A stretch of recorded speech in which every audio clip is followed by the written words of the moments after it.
ओम शिवा जय माता दी। पुनः स्वागत है आप सभी का। जीवन में जब भी यह प्रश्न उठता है कि यह समस्या अगर खड़ी हो गई है और हमारे सारे कार्य रुक गए हैं और भय बैठ गया है कि आगे हमारा क्या होगा, पहली स्थिति।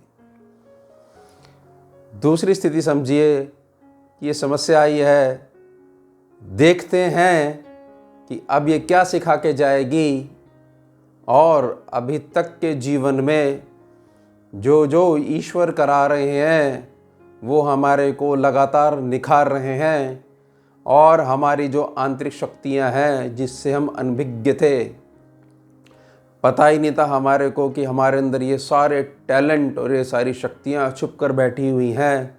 तो जैसी समस्या आती है और ईश्वर की कृपा से वो मंथन क्रिया शुरू होती है, मंथन होता है, परिश्रम लगता है और मीठा संघर्ष पैदा होता है और हमारे को हमारे ही नए अवतार से, नए रूप से हमारी पहचान होती है। अब पहली स्थिति को समझेंगे। समस्या आई है और हमारा अभ्यास है चिंगाड़ कर रोने का। क्या करने का? चिंगाड़ना है और रोना है, हाय हाय शुरू कर देनी है, क्योंकि हम छुई मुई हैं और जरा सा हमारे को छू दोगे तो हमारे पास केवल रोना है, देखना ही नहीं है। क्योंकि हम जो है बाहर जाके ना तो कोई चैलेंज स्वीकार कर सकते हैं, ना किसी की बात को सुन सकते हैं, ना कोई शारीरिक परिश्रम कर सकते हैं। हमारे को केवल पड़े रहने दो और पड़े रहते हुए हमारे को खूब सारा खाने को दो। तो जो हमारे को ऐसा कोई उपाय बता देगा हमारे लिए वो भगवान है। और जो हमारे को ये समझाएगा कि कोई भी चीज़ अगर आती है उसमें कोई ना कोई प्रकृति का छिपा हुआ मैसेज होता है, इसको डिकोड करो, तो वो बहुत ज़्यादा खराब व्यक्ति है। जो मीठी मीठी बातें करे और हमारे को ये बताए कि आप सबसे अच्छे हो और लोगों ने आपके साथ बहुत ज़्यादा गलत करा है, आपके बहुत अच्छा पास रहा है, और ऐसी मीठी मीठी बातें करें और केवल आपको केवल और केवल मीठा ही सुनना है, कड़वा सुन ही नहीं सकते। तो ये जो पहली स्थिति है आपकी, आप यकीन मानिएगा कि कुछ कर ही नहीं रहे हो जीवन में। आप अगर आपको संघर्ष से भय बैठा हुआ है और आप अपने कंफर्ट जोन से बाहर ही नहीं निकलना चाहते हो और ये ढिंढोरा पीटते हो समाज में जाके कि हमारे को ये आंतरिक सिद्धि प्राप्त है, शक्तियों की सिद्धि प्राप्त है, थोड़ा सा 10 मिनट क्या विपरीत हुए, हाय हाय करनी आपने शुरू कर दी, कंप्लेंट सेक्शन निकाल लिया और रोज़ का अभ्यास है हाय हाय करने का और कंप्लेंट करने का, वो आपने उसमें लिखना शुरू कर दिया, ब्लेमिंग शुरू कर दी।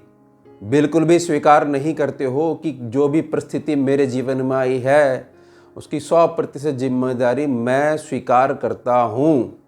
बताइए मुझे क्या सिखाना है आपको। ये होगी पहली स्थिति। इन लोगों की बात हम यहीं पे ख़त्म कर देते हैं। इन जैसे लोगों की हमारे को कोई आवश्यकता नहीं है। अब हम बात करते हैं दूसरी स्थिति की, कि जो प्रसन्न होते हैं कि अच्छा काम रुक रहा है, देखते हैं ईश्वर क्या सिखाना चाहता है, कुछ नया होने वाला है, कोई चीज़ है, कोई मंथन क्रिया है, वो आरंभ हो गई है, कुछ नया निकल के आने वाला है। क्योंकि विपरीत परिस्थिति ही किसी न किसी मधुर और मीठा, बहुत गहरा मीठा आविष्कार को पैदा करने की सामर्थ्य लेकर आती है अपने साथ। विपरीत परिस्थिति,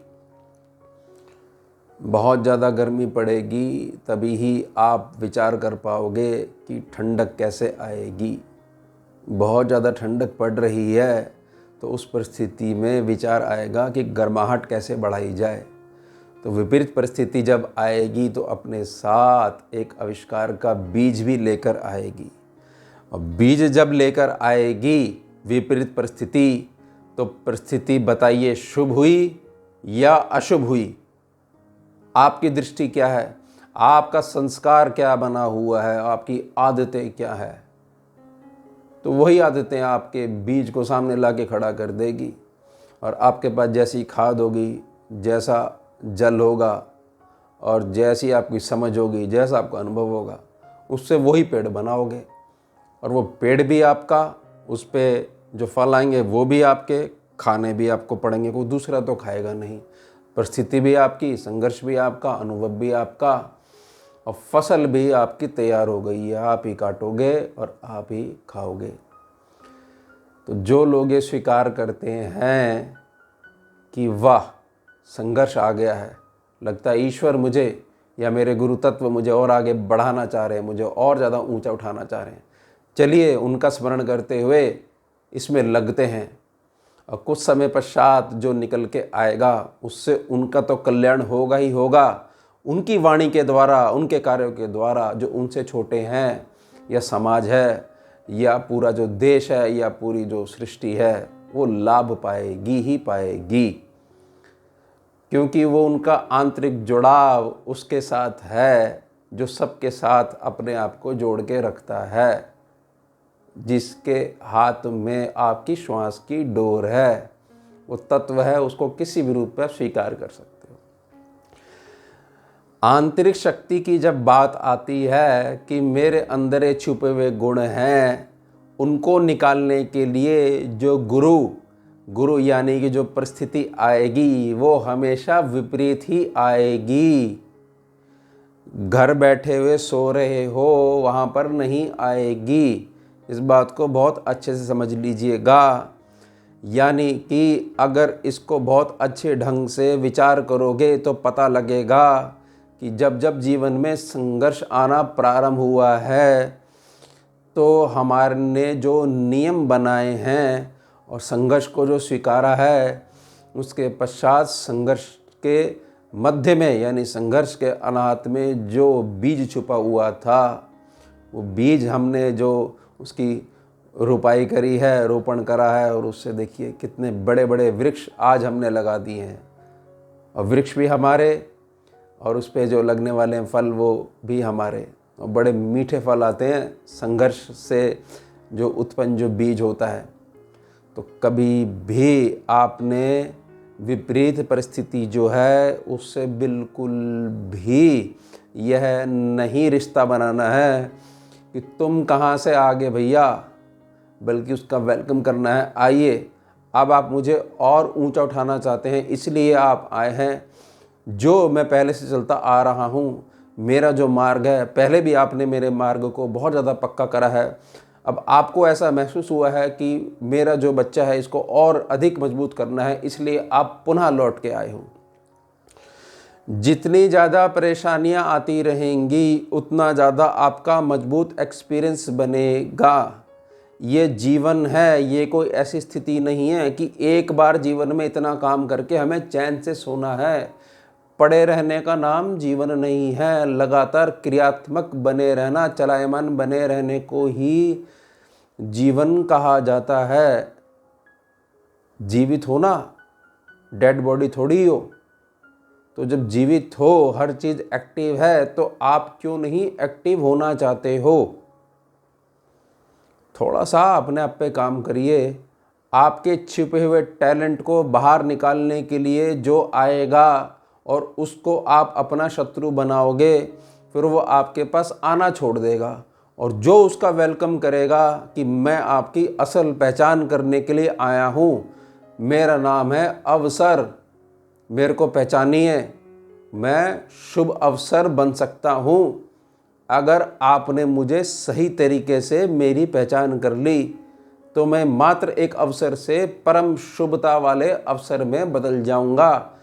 थोड़ा सा आपने धैर्य रखना है और मुझे पहचानना है, और ईश्वरीय तत्व की क्या इच्छा छिपी हुई है, भविष्य में कौन सा सुंदर बीज छुपा हुआ है, इस पे आपको लगातार काम करना है। बहुत सारे लोगों को जब अचानक जीवन में संघर्ष उत्पन्न होता है, उससे पहले उनको क्लियर ही नहीं होता है कि उनकी असल शक्तियाँ कहाँ पर छुपकर बैठी हुई हैं, कहाँ पर निद्रा ले रही हैं। जैसे ही विपरीत परिस्थिति आ जाती है तो सारी की सारी मंथन क्रिया के फल से आंतरिक शक्तियाँ जागृत हो जाती हैं, बिल्कुल पर्सनैलिटी चेंज हो जाती है। जो सबसे पीछे चलने को सेफ मानता था वो सबसे आगे चल के समाज को एक नई दिशा प्रदान करने की ताकत को ग्रहण कर लेता है। तो मेरी बड़ी प्रार्थना रहेगी, अपनी आंतरिक शक्ति को बाहर निकालिए, संघर्ष को स्वीकार करिए, हर परिस्थिति को स्वीकार करिए और उस पर कार्य करना शुरू करिए। और मेरी बड़ी प्रार्थना रहेगी कि आपके पास आध्यात्मिक बल होना ही होना चाहिए। बहुत ज़्यादा पूजा पाठ अगर नहीं करना चाहते हो, नहीं है आपके पास उस प्रकार की प्रक्रिया नहीं है या सिस्टम नहीं है उस प्रकार का, लेकिन आप सम्मान करते हो पूर्ण सृष्टि का, तो शिव नाम का आप जाप करा करो। जब भी आप बैठो, खाली बैठो, या जब आपको ऐसा हो कि हाँ भाई मेरी इतनी प्रैक्टिस है कि मैं साथ साथ में जो मेरी श्वास है, इनहेल और एक्सहेल है, मैं उसके साथ उसको जोड़ सकता हूँ, तो शिव शिव शिव ये नाम लिया करो। इससे पूर्ण सृष्टि का आशीर्वाद आपको प्राप्त होने लग जाएगा। और उसके बाद आप यह प्रार्थना करोगे, वो जो अवसर जो आया है, जिसको हम कहेंगे कि भाई इसको आप शुभ अवसर में बदल सकते हो, उसको बोलोगे कि अब आप आते रहना और हर बार 10 गुना और बढ़त में होकर आना। जितना अब आप आए हो, अगली बार जब आप आओगे अपना आशीर्वाद देने मुझको, तो 10 गुना और ज़्यादा व्याप्त होकर आना, व्यापक होकर आना, जिससे कि मेरे को और अधिक ऊंचा उठा सको और बहुत सारे लोगों का मैं कल्याण कर सकूं, सेवा कर सकूं। याद रखिएगा इन बातों को। अब मिलते हैं आपसे अगले भाग में नए विषय के साथ। जुड़िए और जोड़िए। ओम शिवा, जय माता दी।